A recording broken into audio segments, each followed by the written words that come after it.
আপনাদের সবাইকে স্বাগতম।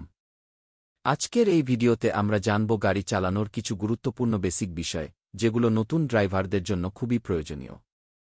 ড্রাইভিং শেখার প্রথম ধাপ হল আত্মবিশ্বাস এবং সঠিক নিয়ম জানা। অনেকেই গাড়ি চালানো শুরু করার সময় ভয় পেয়ে যান, কিন্তু ধৈর্য ধরে ধাপে ধাপে শিখলে ড্রাইভিং অনেক সহজ হয়ে যায়। প্রথমেই আসি স্টিয়ারিং হুইল ধরার নিয়মে।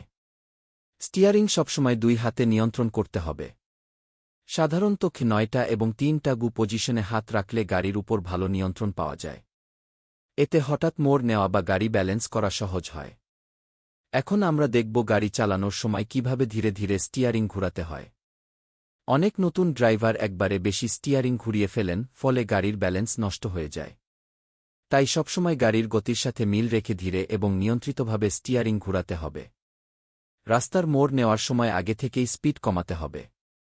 তারপর ইন্ডিকেটর ব্যবহার করে ধীরে ধীরে স্টিয়ারিং ঘুরিয়ে মোড় নিতে হবে। মনে রাখবেন, হঠাৎ ব্রেক বা হঠাৎ স্টিয়ারিং ঘুরানো বিপজ্জনক হতে পারে। এখন আসি ব্রেক এবং অ্যাক্সিলারেটর ব্যবহারে। গাড়ি চালানোর সময় ডান পা দিয়েই ব্রেক এবং অ্যাক্সিলারেটর নিয়ন্ত্রণ করতে হয়। অযথা দ্রুত গতি না বাড়িয়ে ধীরে ধীরে স্পিড বাড়ানো উচিত। এতে গাড়ির উপর নিয়ন্ত্রণ বজায় থাকে। নতুন ড্রাইভারদের সবচেয়ে গুরুত্বপূর্ণ বিষয় হল রাস্তা পর্যবেক্ষণ করা। সামনের গাড়ি, পাশের গাড়ি, পথচারী এবং ট্রাফিক সিগন্যাল সবসময় খেয়াল রাখতে হবে। ড্রাইভিং মানে শুধু গাড়ি চালানো নয়, বরং নিরাপদভাবে চালানো। লেন পরিবর্তনের আগে অবশ্যই সাইড মিরর দেখতে হবে এবং ইন্ডিকেটর দিতে হবে। এটি একজন সচেতন ড্রাইভারের পরিচয়। ব্যাক গিয়ার দেওয়ার সময় ধীরে ধীরে গাড়ি নিয়ন্ত্রণ করতে হবে।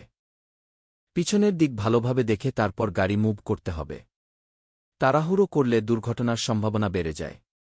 যারা নতুন ড্রাইভিং শিখছেন তাদের জন্য সবচেয়ে গুরুত্বপূর্ণ পরামর্শ হল, প্রথম দিকে কম ট্রাফিকযুক্ত রাস্তায় অনুশীলন করুন এবং সবসময় একজন অভিজ্ঞ প্রশিক্ষকের পরামর্শ নিন। মনে রাখবেন, নিরাপদ ড্রাইভিং আপনার এবং অন্য সবার জীবন রক্ষা করতে পারে। ভিডিওটি ভালো লাগলে লাইক, কমেন্ট এবং শেয়ার করতে ভুলবেন না। আর ড্রাইভিং সম্পর্কিত আরও গুরুত্বপূর্ণ ভিডিও পেতে আমাদের চ্যানেলটি সাবস্ক্রাইব করুন।